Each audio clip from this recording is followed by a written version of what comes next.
साथियों, आप सबने देखा और आज के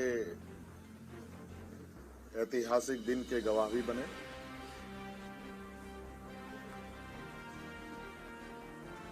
आज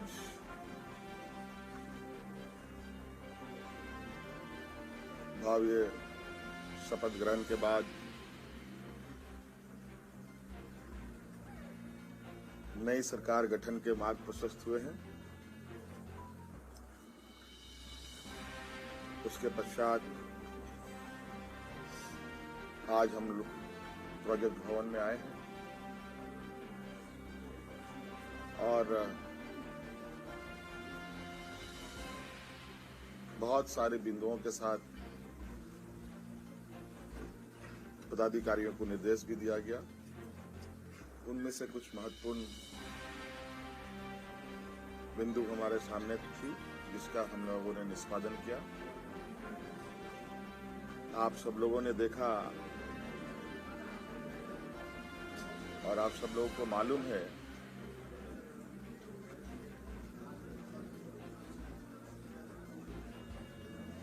कि केंद्र सरकार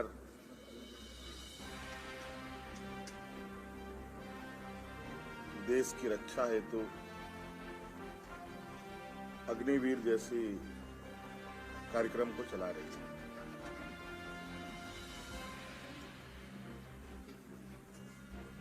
उस विषय को लेकर कई सवाल हैं, नौजवानों के भविष्य को लेकर,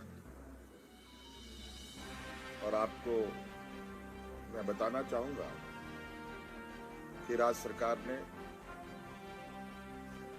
हम लोगों ने पहले ही ये निर्णय लिया था कि झारखंड राज्य के जो भी नौजवान अग्निवीर में शामिल होंगे और किसी घटना में अगर उनकी मृत्यु होती है तो उनके पूरे परिवारों के साथ, परिवारजनों के साथ राज्य सरकार खड़ी रहेगी और राज्य पुलिस कर्मियों को जो राज्य की किसी घटना में मृत्यु होने पर जो सहायता सहयोग सरकार देती है, वही सहयोग अग्निवीर के परिजनों को भी दे देगा। आपको मालूम है कि अभी कुछ दिन पहले ही असम के सीमावर्ती क्षेत्र में उग्रवादी घटना में 21 या 22 तारीख का दिन है, जहां झारखंड का एक नौजवान चंदन क्यारी, बोकारो जिले का एक क्षेत्र है, वहां का एक नौजवान अर्जुन महतो जो वीर गति को प्राप्त हुआ, उनको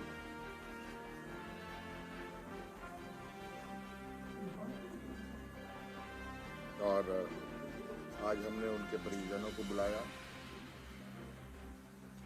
उनके भाई को हम लोगों ने एक नियुक्ति पत्र दिया और 10 लाख रुपए अनुदान भी उन्हें उपलब्ध कराया गया और उनके भाई बलराम महतो बोकारो समाहरणालय में चतुर्थ वर्ग के पद पर उनको नियुक्त किया गया।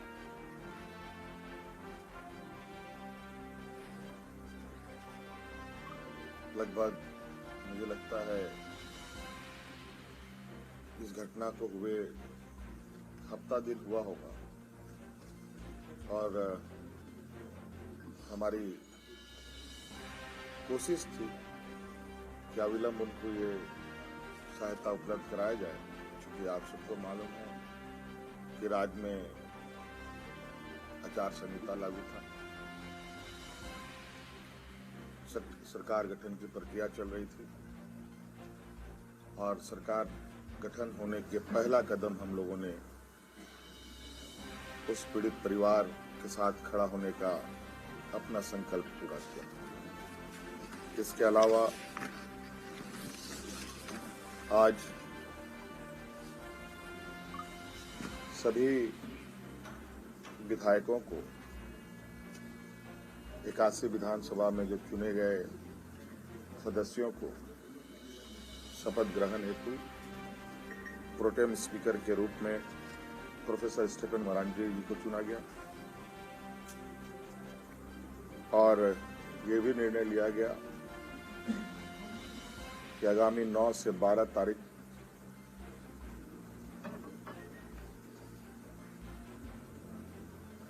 सरकार का प्रथम सत्र आहूत होगा और ये भी निर्देशित किया गया कि जो हमने निर्णय लिया था कि मैया सम्मान योजना के तहत दिसंबर माह से महिलाओं के खाते में 2,500 रुपये देने का, उसे भुगतान किया जाएगा प्रति माह। केंद्र सरकार में हमारा जो बकाया है 1,36,000 करोड़ रुपया,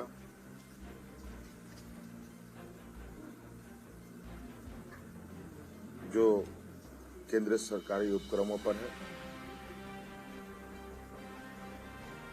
उसकी वसूली के लिए कानूनी कार्रवाई प्रारंभ की जाएगी।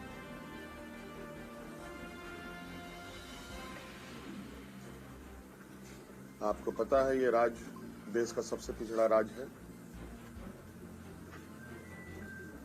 यहाँ पर सामाजिक सुरक्षा, सोशल सिक्योरिटी अत्यंत महत्वपूर्ण और आवश्यक है। इसके तहत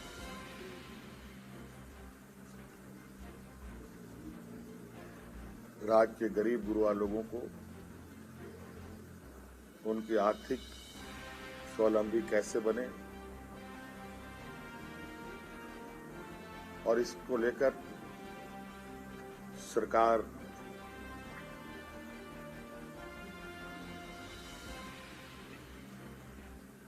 को अपनी आय बढ़ाने की आवश्यकता होगी। इसके लिए नए स्रोत खोजे जाएंगे। खनन क्षेत्र में लागू या चल रहे पुराने करों की समीक्षा होगी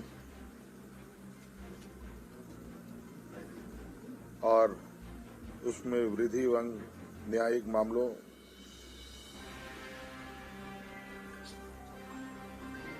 जो लंबित है उन सबको त्वरित गति से खत्म किया जाएगा।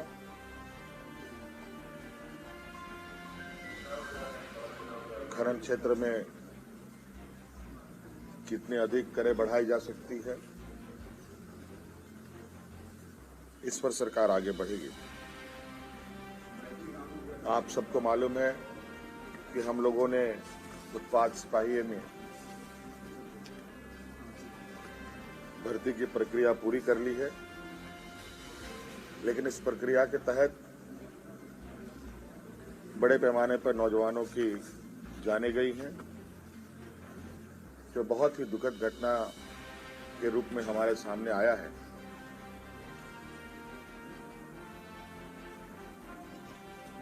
क्योंकि भविष्य में भी बड़े पैमाने पर पुलिस की बहाली होनी है, इसलिए अविलंब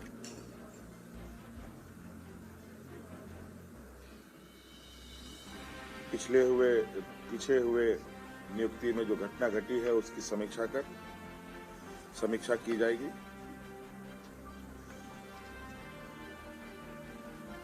राज्य में सभी रिक्त पदों पर नियुक्ति के लिए जेपीएससी और जेएसएससी तथा अन्य प्राधिकार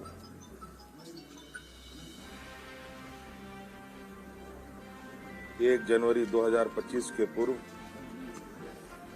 परीक्षा कैलेंडर प्रकाशित किया जाएगा और जो लंबित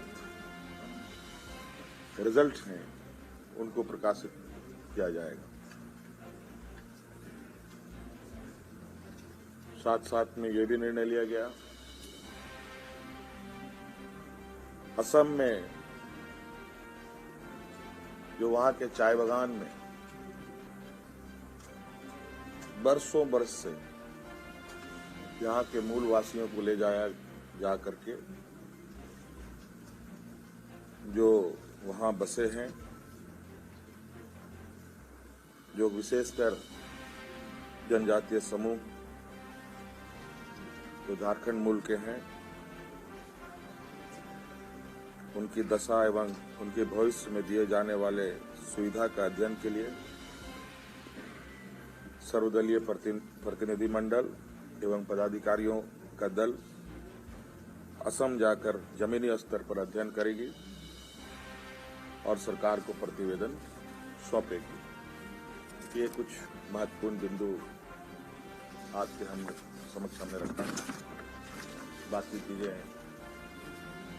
और भी है जो हम समय समय पर आप सब लोगों के समक्ष अवगत कराने का काम करेंगे। हाँ हाँ, सत्र जो है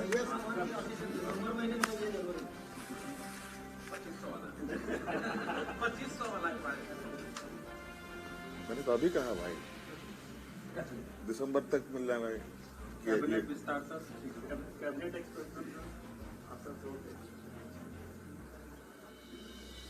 बहुत जल्द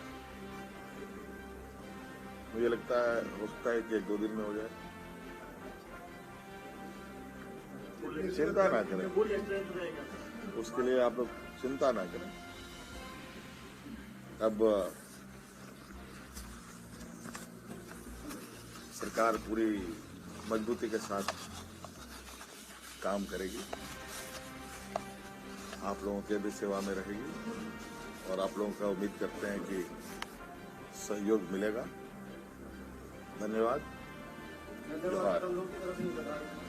आप सब लोगों को भी बहुत बहुत